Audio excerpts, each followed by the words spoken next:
Moving into Oak Ridge Estates felt like a dream come true. After years of saving, I had finally purchased my first home, a modest three-bedroom with a small backyard in what the realtor had described as the most well-maintained neighborhood in the county. The houses were nearly identical, with perfectly manicured lawns and pristine sidewalks. Everything looked picture-perfect. What the realtor failed to mention, however, was that this perfection came at a price, and I am not talking about the monthly HOA fees. I first encountered Beverly Harrington during my second week in the neighborhood. I was planting a few colorful flowers along my front walkway when a shadow fell across the soil. Looking up, I found myself face to face with a stern-looking woman in her mid-50s, clutching a leather-bound binder to her chest. Her salt and pepper hair was styled in an immaculate bob, and she wore a pastel cardigan despite the summer heat. "Those flowers are not on the approved vegetation list," she said without bothering to introduce herself. "I am Beverly Harrington, president of the Oak Ridge Estates Homeowners Association. You will need to remove those immediately and submit Form 23B for landscape modification approval." Before I could even respond, she had thrust a violation notice into my dirt-covered hands and was already walking away, her wedge heels clicking rhythmically on the concrete.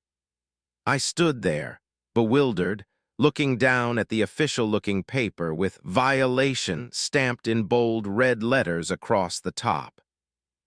That was my introduction to the woman who would make my life a living nightmare for the next 2 years. Beverly ruled Oak Ridge Estates like her personal fiefdom. Her obsession with property values and strict adherence to the HOA rulebook, which I later learned she had mostly written herself, was legendary among residents. Those who dared to challenge her authority quickly found themselves buried in violation notices and threatened with fines. I discovered this pattern gradually through interactions with my neighbors. Sophia, the kindergarten teacher next door, confided that she had received citations for having her students' artwork displayed in her windows for more than the allowed decorative period. Elderly Mr. Jenkins across the street had been fined for his bird feeder, which apparently constituted an unapproved outdoor structure. It seemed everyone had a Beverly story, always told in hushed tones with nervous glances over their shoulders. What I did not realize at the time was that Beverly had a particular talent for identifying the residents who might pose a threat to her authority. And unfortunately for me, I had become her newest target. The incident that truly put me on Beverly's radar occurred during my first HOA meeting. I had attended primarily to meet more neighbors, but the meeting quickly devolved into Beverly outlining new restrictions on everything from holiday decorations to mailbox designs. When she announced a significant increase in monthly dues to fund a decorative fountain that nobody had asked for, I raised my hand. "Excuse me," I said, feeling the eyes of every resident turn toward me. "Has there been a vote on this fountain? And where exactly is this additional money going to be allocated?" The room fell silent. Beverly's eyes narrowed as she stared at me, clearly unaccustomed to being questioned. "All financial decisions are made by the board for the good of the community," she replied coldly. "If you have concerns about how we manage this neighborhood, perhaps Oak Ridge Estates is not the right fit for you." The threat was thinly veiled, but the message was clear. Fall in line or face the consequences. Unfortunately for Beverly, I have never been good at falling in line. What she did not know, what none of my neighbors knew yet, was that I worked as a firefighter at the county fire department. My entire career was built around following protocols that actually mattered, ones that saved lives, not protected property values. 3 days after that meeting, I found another violation notice taped to my front door. Apparently, my garbage can had been visible from the street for approximately 23 minutes after collection. The following week, it was the shade of my window blinds, which Beverly claimed were eggshell when the approved color was off-white. The week after that, a citation for excessive vehicle presence because my brother had visited for 2 days with his family. Each violation came with a fine, each fine with a warning, and each warning with the implied threat that Beverly could make my life miserable if she chose to. And choose to, she did. What had started as annoying was quickly becoming financially and emotionally draining. I was being targeted, and everyone in the neighborhood knew it. But no one dared to stand with me against her. Years of Beverly's reign had taught them it was easier to comply than fight. Little did I know that this was only the beginning. The tension between Beverly and me was building toward an inevitable confrontation, one that would change everything for both of us. The systematic harassment escalated over the following months. It seemed that every time I addressed one violation, Beverly would find another reason to cite me. I attempted to follow proper channels, sending polite emails to the HOA board requesting clarification on rules that seemed arbitrarily enforced. My emails were either ignored or met with terse responses directing me back to the rule book, the same rule book that Beverly interpreted however it suited her agenda. The situation became almost comical in its absurdity. I received a violation notice for leaving my garage door open for 15 minutes while unloading groceries. Another citation arrived because the grass in my backyard, which was fenced and barely visible to anyone, was apparently half an inch too tall. Beverly even scheduled a routine inspection of my exterior paint at 10:00 a.m. on a Tuesday, knowing full well from my previous communications that I worked 24-hour shifts at the fire station Tuesdays and Thursdays. When I could not be present for the inspection, she documented it as a refusal to comply and added another fine to my growing collection. The financial burden was becoming significant, but it was the psychological toll that weighed heaviest. Coming home after grueling shifts, saving lives, only to find new violation notices made my sanctuary feel more like a prison. My work as a firefighter had always been my pride and joy. For the past 8 years, I had dedicated myself to protecting our community, often putting my life on the line without a second thought. The irony was not lost on me.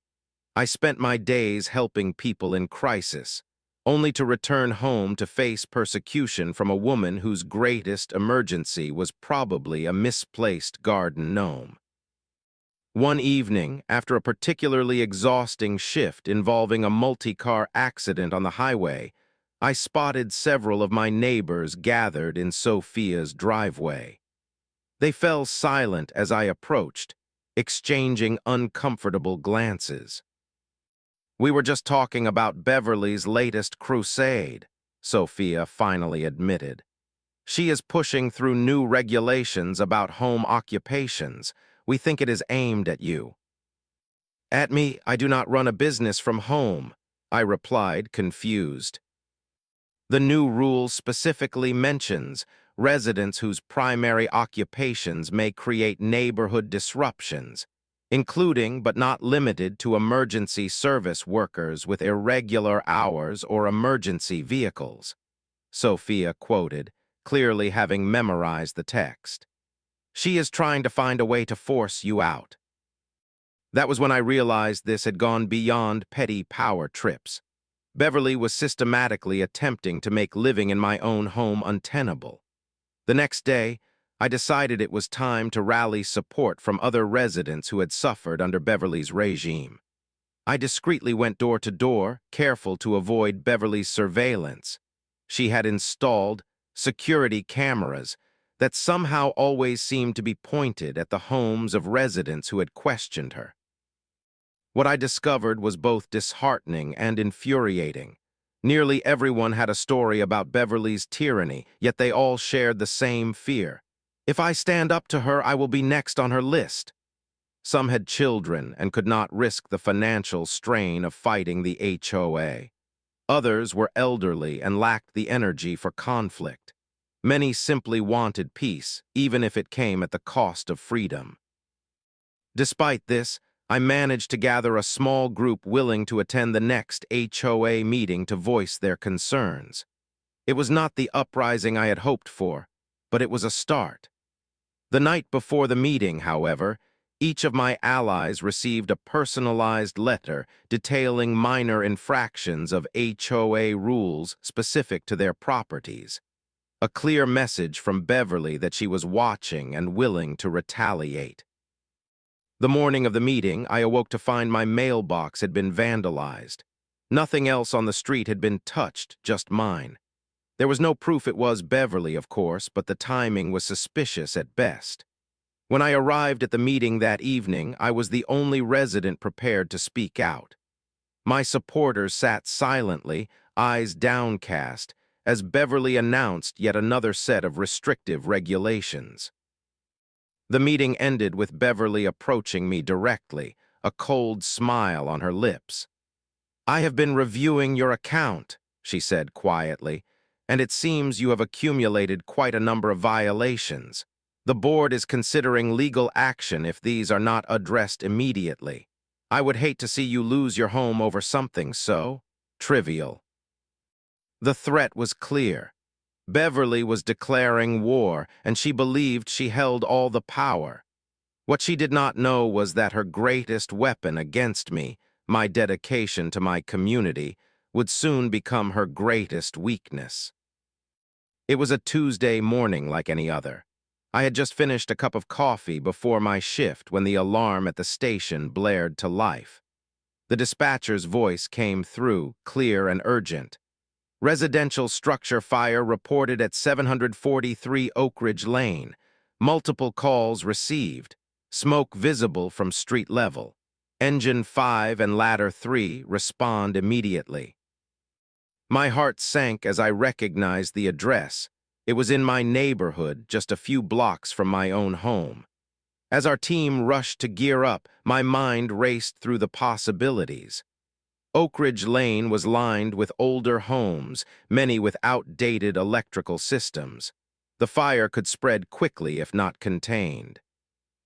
Within minutes, we were racing down the highway, sirens wailing and lights flashing. I could already see a column of dark smoke rising in the distance, and my stomach knotted with dread. As the one who lived in the neighborhood, I provided my team with critical information about the layout, fire hydrant locations, and potential hazards as we approached. "The homes are close together on that street," I explained over the radio. "If we do not contain it quickly, we risk it jumping to adjacent properties." As we turned onto the main road leading into Oak Ridge Estates, I noticed something unusual blocking the entrance. It was not debris or a fallen tree, but a person, a woman standing directly in the center of the road with her arms outstretched. As we drew closer, my blood ran cold. It was Beverly. Our driver slowed the truck, honking the horn to signal her to move, but Beverly stood firm, waving her arms frantically for us to stop. When we came to a halt several feet from her, I could see she was clutching her HOA rule book and what appeared to be a clipboard. Jumping from the truck, our captain approached her. "Ma'am, we need you to clear the road immediately. We have an active structure fire." Beverly's face was flushed with indignation. "You cannot bring these vehicles in here. This is private property, and the HOA has strict rules about unauthorized commercial vehicles on our roads. You are going to damage our newly paved surface with this. This monstrosity." She gestured wildly at our fire engine. The absurdity of the situation might have been laughable if not for the serious danger it presented. I quickly joined my captain, pulling off my helmet so Beverly could recognize me. Beverly, there is a house on fire. We need to get through now, I said firmly. Her eyes widened in recognition, then narrowed. Of course it would be you, she spat. Using your position to circumvent proper channels. There are procedures for emergency access that must be followed. I need to see permits, authorization forms. Behind us, the smoke had grown thicker, billowing black clouds now clearly visible above the rooftops. We could hear the distant sound of windows shattering from the heat. People could be trapped in there, I shouted, losing my composure. Every second you delay us puts lives at risk. Rules exist for a reason, Beverly insisted, her voice rising to match mine. If you had submitted the proper forms for emergency vehicle access through residential areas. There are no forms for fire emergencies, our captain roared. This is not a drill, ma'am. Move aside or you will be forcibly removed and charged with obstruction of emergency services. Beverly remained unmoved, standing her ground as precious seconds ticked by. Two of my teammates had exited the truck and were prepared to physically move her if necessary. The situation was reaching a critical point when something changed in Beverly's expression. Her eyes shifted from us to the smoke behind us, then widened with sudden realization. That smoke, that location, her voice faltered. What did you say the address was? 743 Oak Ridge Lane, I repeated firmly. All color drained from Beverly's face. That is my house. For a moment, time seemed to stand still. The clipboard slipped from Beverly's fingers, clattering to the ground as her hands flew to her mouth. A strangled scream escaped her lips as the reality sank in. Her own home was the one engulfed in flames, and she had been preventing us from saving it. My house is burning, she shrieked, her composure completely shattered. She began running toward the smoke, but our captain caught her arm. Stay back, ma'am. Let us do our job. With Beverly no longer blocking our path, we rushed back to the truck and sped toward her home. As we rounded the corner onto Oak Ridge Lane, the full extent of the situation became clear. Beverly's two-story colonial was engulfed in flames, with fire shooting out of several windows and the entire right side of the structure. The heat was intense even from our position on the street. Our team moved with practiced efficiency, connecting to the nearest hydrant and deploying attack lines. I led one of the interior teams, masked up and ready to enter the structure to search for any occupants, though Beverly had indicated she lived alone. The heat was oppressive as we pushed through the front door, visibility almost zero due to the thick smoke. Fire department, call out if you can hear us, I shouted, moving systematically through the first floor. The fire had clearly started in the kitchen area, where we could see evidence of electrical work that had been recently done, exposed wiring, and what looked like amateur modifications to the home's electrical panel. Despite my personal feelings toward Beverly, my training took over. I was a firefighter first, and there was no room for grudges when lives and property were at stake. We fought the fire aggressively, but it had gained significant headway before our arrival. The delay at the entrance had cost us valuable time. When we finally emerged from the structure, my gear was soaked with sweat and water from our hoses. Beverly stood on the sidewalk opposite her home, watching in horror as flames continued to consume her roof despite our best efforts. Her perfectly coiffed hair was disheveled, her face streaked with tears and soot. As our captain approached her with an update, I overheard parts of their conversation. The fire appears to have started due to improper electrical work. No permits on file with the county. Significant structural damage. Insurance may have coverage issues due to the unpermitted modifications. The irony was almost too perfect. Beverly, who had built her reputation on enforcing rules and regulations, had apparently cut corners on her own home renovations. The very permits and inspections she so rigorously demanded from others might have prevented this disaster had she followed them herself. As I continued to work with my team to contain the fire, I could not help but reflect on the bizarre twist of fate. The woman who had made my life miserable for enforcing trivial rules had ignored the ones that actually mattered, the ones designed to keep people safe. And now, she was experiencing the consequences in the most devastating way possible. After several hours of intense firefighting, we finally brought the blaze under control. Beverly's home was still standing, but barely. The entire kitchen and living area were destroyed, the second floor severely damaged by smoke and water. Most of her possessions would be unsalvageable. As we began the overhaul process, checking for hot spots and hidden fire, I noticed Beverly sitting alone on the curb across the street. Her shoulders were slumped, her expression vacant as she stared at the charred remains of her home. In that moment, she looked nothing like the formidable HOA president who had terrorized the neighborhood. She was just a person who had lost nearly everything. Despite everything she had put me through, I felt a pang of sympathy. I grabbed a bottle of water from our truck and walked over to her. "You should drink something," I said, offering her the bottle. "Smoke inhalation can dehydrate you quickly." She looked up at me with red-rimmed eyes, momentarily confused by the gesture of kindness from someone she had treated as an enemy. Wordlessly, she accepted the water. "I am sorry about your home," I said sincerely. "We did everything we could." A sob escaped her as the reality of her situation fully hit her. "Everything is gone," she whispered. "All my things, my memories, everything." I nodded, understanding the devastating loss she was experiencing. "Do you have somewhere to stay tonight? Family or friends you can call?" Beverly shook her head slightly. "I do not. I do not have many friends," she admitted, the irony of her statement clearly not lost on her.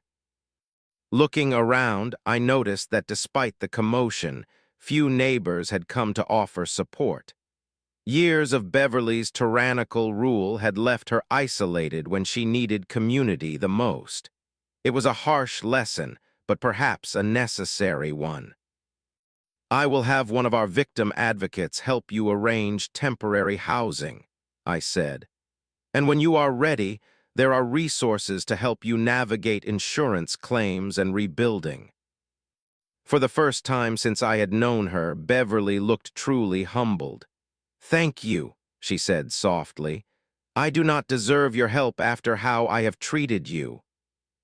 I simply nodded and returned to my duties, leaving Beverly to process what had happened. As my team packed up our equipment and prepared to leave the scene, I watched as Sophia cautiously approached Beverly, offering a blanket and what appeared to be words of comfort. It was a small gesture, but significant, perhaps the first step toward healing not just Beverly's life, but the entire neighborhood. The aftermath of the fire rippled through Oak Ridge Estates like a stone thrown into still water. News of Beverly blocking our fire truck spread quickly, as did the revelation that her own unpermitted electrical work had likely caused the blaze. The irony was not lost on anyone in the community. 3 days after the fire, an emergency HOA meeting was called. Without Beverly at the helm, the atmosphere was noticeably different, tense, but with an underlying current of possibility rather than fear. The meeting was held in the community center, and to everyone's surprise, nearly every household was represented. People who had never spoken at meetings before found their voices, sharing stories of Beverly's petty enforcement and arbitrary rule changes. She fined me $200 because my trash can was visible from the street during a tornado warning. One resident revealed, sparking murmurs of agreement and similar stories. My daughter's graduation party was shut down because we had 3 cars parked in our driveway instead of the allowed 2, another added. I have been afraid to plant flowers for 3 years because she rejected my landscaping application 4 times for aesthetic inconsistency, an elderly resident admitted. As I listened to the outpouring of frustration and resentment, I realized just how much power Beverly had wielded and how much fear she had instilled. When it was my turn to speak, I kept my comments factual and professional, describing the incident with the fire truck without embellishment. The facts were damning enough without any need for exaggeration. The delay in our response time may have contributed to the extent of the damage, I concluded. In a fire, every minute counts. Had we been able to access the property immediately, more of the structure might have been saved. The board members, many of whom had been Beverly's closest allies, now distanced themselves from her actions.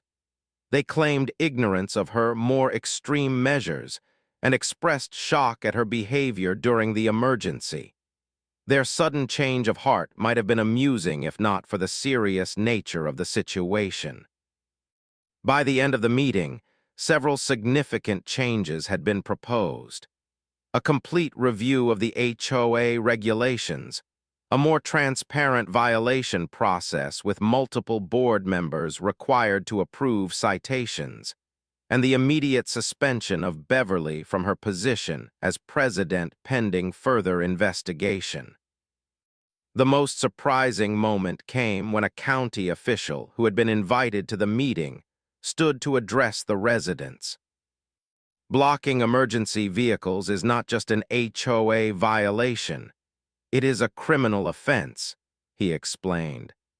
Our office is investigating the incident to determine if charges of obstruction of emergency services should be filed. Additionally, we will be conducting a full review of permit compliance throughout the neighborhood, starting with any recent renovations or modifications. As the meeting adjourned, I felt a weight lifting from my shoulders. The reign of terror was ending, not through revenge or retaliation, but through proper channels and due process. The very systems Beverly had claimed to champion while simultaneously circumventing them for her own benefit. In the weeks that followed, Beverly maintained a low profile. She had moved in with a distant cousin in a neighboring town while insurance adjusters and investigators combed through the remains of her home. The neighborhood felt different without her constant surveillance, lighter somehow, as if everyone could finally exhale. Surprisingly, the most significant changes came not from official channels, but from the residents themselves. Spontaneous neighborhood gatherings began happening in driveways and backyards. People who had lived side by side for years without speaking beyond polite nods finally introduced themselves properly. A community that had been fragmented by fear was slowly coming together. One Saturday morning, about a month after the fire, I was washing my car in the driveway when a familiar figure approached on foot. Beverly looked different, her designer clothes replaced by jeans and a simple sweater, her perfectly styled hair now pulled back in a casual ponytail. But the most striking change was in her demeanor. The rigid posture and haughty expression were gone, replaced by something that looked remarkably like humility. "Hello," she said tentatively. "Do you have a moment to talk?" I nodded, turning off the hose and drying my hands on a nearby towel. "I wanted to apologize," Beverly began, her voice barely above a whisper. "What I did was inexcusable. I put lives at risk, including my own, because I was so obsessed with rules and control that I lost sight of what actually matters." The apology seemed genuine, her eyes meeting mine directly for perhaps the first time without hostility or judgment. "I have had a lot of time to think these past few weeks," she continued, "about why I felt such a need to control everything and everyone around me. The truth is, I was afraid. Afraid of change, afraid of losing value in my home, afraid of not mattering." Her voice broke slightly on these last words. "The fire took everything from me, my home, my position, my sense of security. But it also showed me what I had become, and it was not someone I am proud of." I listened without interrupting, understanding that this confession was probably as difficult for Beverly as any consequence she had faced. "I do not expect forgiveness," she added, "especially not from you after how I targeted you, but I wanted you to know that I am truly sorry and I am trying to be better." For a moment, we stood in silence, the weight of our shared history hanging between us. "We all make mistakes, Beverly," I finally said. "What matters is what we learn from them and how we choose to move forward." She nodded, blinking back tears. "The fire department has allowed me to volunteer with their community education program," she said with a hint of pride. "I am helping teach fire safety and emergency preparedness to neighborhood associations.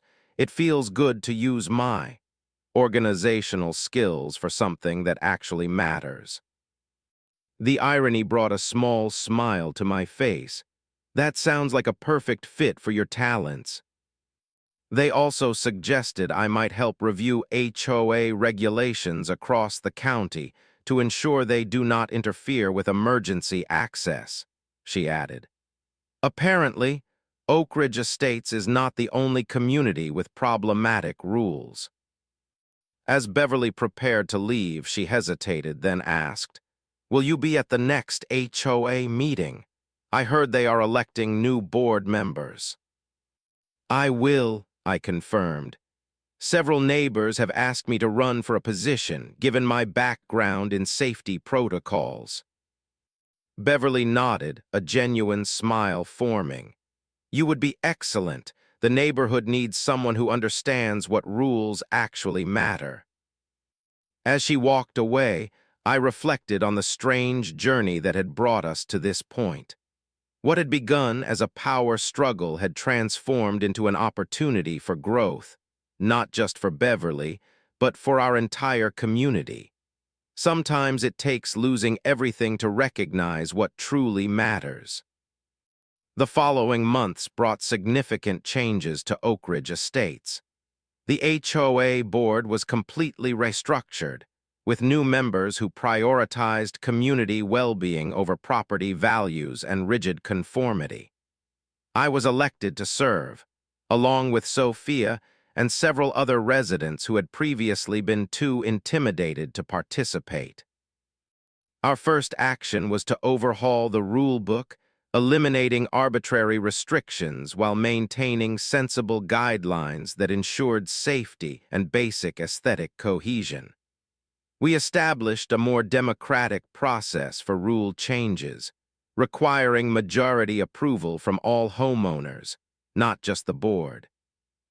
Beverly's insurance ultimately covered only a portion of her damages due to the unpermitted electrical work, but surprisingly, the community came together to help her rebuild.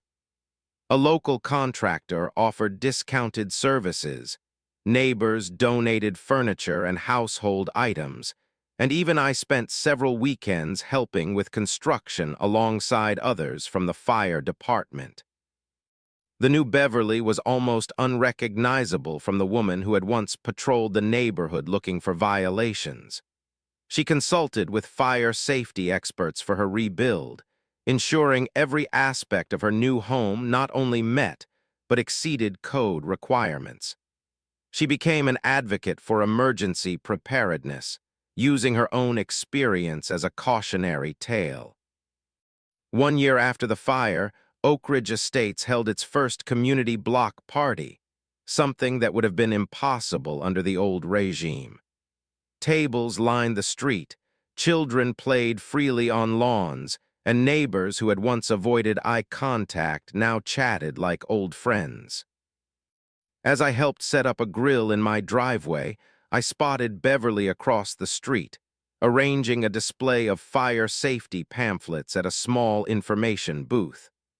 Catching my eye, she smiled and waved, a genuine, warm gesture that would have been unimaginable a year ago. Later that evening, as the sun began to set and neighbors lounged in lawn chairs sharing stories and laughter, Beverly approached me with 2 glasses of lemonade.